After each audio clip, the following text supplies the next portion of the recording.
आदेश गुरुदेव। महाराज जी, ये आजकल साबर मंत्रों का बहुत सुनते हैं हम लोगों के मुंह से कि सरल हैं, कोई भी जाप कर सकता है, कैसे भी किसी भी स्थिति में कोई भी जाप कर सकता है। क्या ये सत्य है, या ये साबर मतलब बेसिकली है कहाँ से उत्पन्न हुए थे, ये किस गुरु के द्वारा दिए गए हैं, और क्या इन्हें कोई भी जाप कर सकता है, किसी भी स्थिति में जाप कर सकता है? ये सब क्या, बहुत से मंत्र चलते हैं आजकल इंटरनेट पे कि ये मंत्र पढ़ लो इस काम के लिए, ये मंत्र पढ़ लो, तो क्या इंटरनेट पे जितने भी मंत्र आते हैं वो साबर मंत्र नहीं है जी? वो जैसे किताब पढ़ते हो वैसे है। हाँ, साबर मंत्र नाथ संप्रदाय की भाषा कहा गया है। जिस प्रकार वेदों में पुराणों में संस्कृत भाषा है उसको देव भाषा कहा गया है, उसी प्रकार नाथ संप्रदाय में साबरी भाषा को नाथों की भाषा बोला गया है। अब ये नाथों की भाषा कैसी है? जो सद्गुरु अपने मुख से जो शब्द निकलता है वो साबरी बन जाता है। अच्छा। क्या साबरी मंत्र का मतलब ये है कि गुरुजी अपने अनुभव के द्वारा जो मंत्र अपने शिष्य को देते हैं वो बन जाता है साबरी।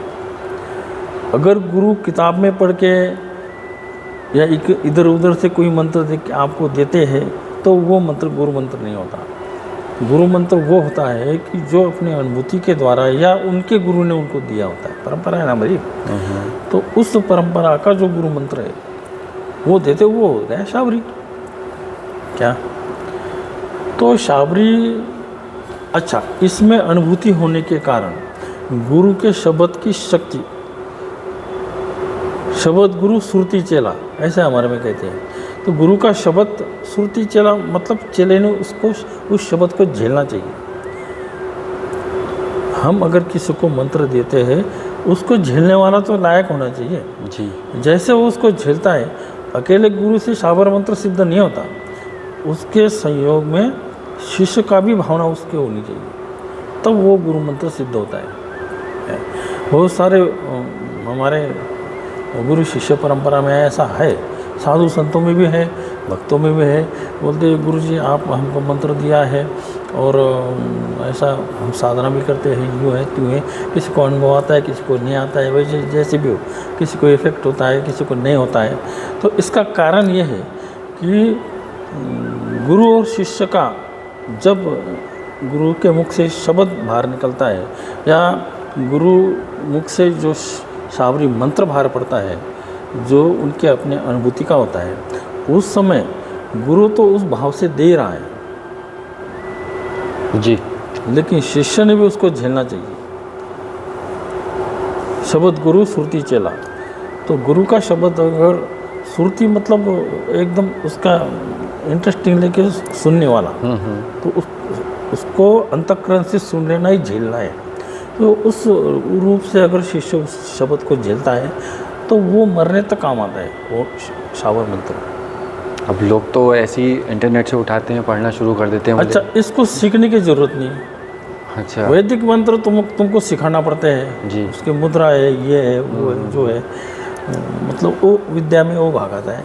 हमारे ज्ञान मंत्र होते हैं। ज्ञान मंत्र मतलब अनुभूति के मंत्र, अनुभूति का मतलब ही ज्ञान होता है। तो वो विद प्रैक्टिकली जो गुरु अपने शिष्य को मंत्र देता है, तो अगर गुरु के मार्गदर्शन हो उसको करता है तो उसको अनुभव आ जाता है। लेकिन नादे बिंदी योगिया तीनों एक स्वभाव ऐसा बोला गया है। तो उस समय गुरु के भाव, शिष्य के भाव और परमात्मा के भाव जब तीनों एक हो जाएंगे तभी वो मंत्र सिद्ध हो जाता है, वो देते समय हो जाता है।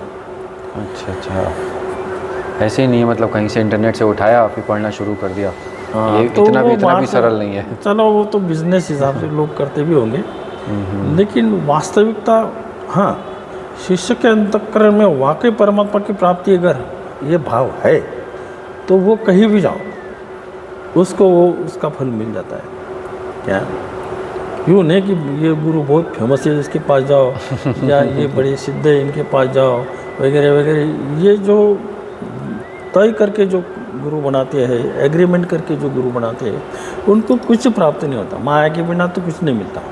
क्या बहुतांश लोग इसी प्रकार के होते हैं। लेकिन परमात्मा का शुद्ध भाव होता है तो शिष्य के पास गुरु आ जावे या योग संयोग से उसकी प्रकृति के सबसे बड़ी शक्ति योग संयोग है। जब आपका भाव मुझे मिलने का है और मेरा भाव भी आपको मिलने का है तो एक ना एक दिन वो योग संयोग आ ही जाता है और हम एक दूसरे को मिलते हैं।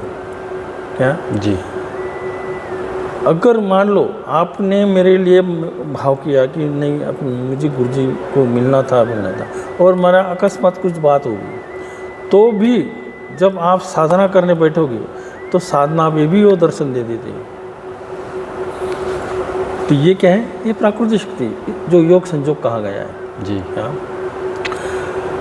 तो योग संयोग का मतलब प्राकृतिक शक्ति। प्राकृतिक शक्ति ये ब्रह्मांडीय शक्ति का ही पार्ट है, पूरी प्रकृति। तो इस प्रकार से गुरु शिष्य के नाते से शाबरी मंत्र का जन्म हुआ है। आदिनाथ जी ने जब सबसे पहले मंत्र अपने शिष्य को दिया है, शाबरी मंत्र वहीं से स्टार्ट हुआ है, गुरु शिष्य परंपरा द्वारा। हाँ। अब जैसे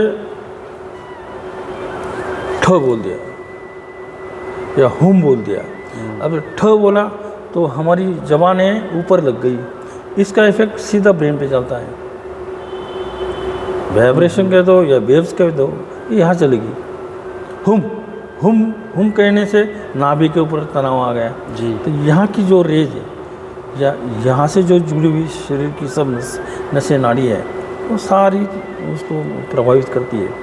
तो और ये गुरु को इन चीज़ों का जब अनुभव होता है तो उसी रूप से ही वो शिष्य को उस रूप से देखता है कि नहीं ये ऐसा बोलेगा तो इसके ऊपर ऐसा ही इफेक्ट होगा। क्या? तो इस प्रकार से अनुभूति का ज्ञान होते हुए गुरु शिष्य को जब शब्द देता है वही शाबर मंत्र है। बोल गुरु गोरक्षनाथ जी महाराज की जय।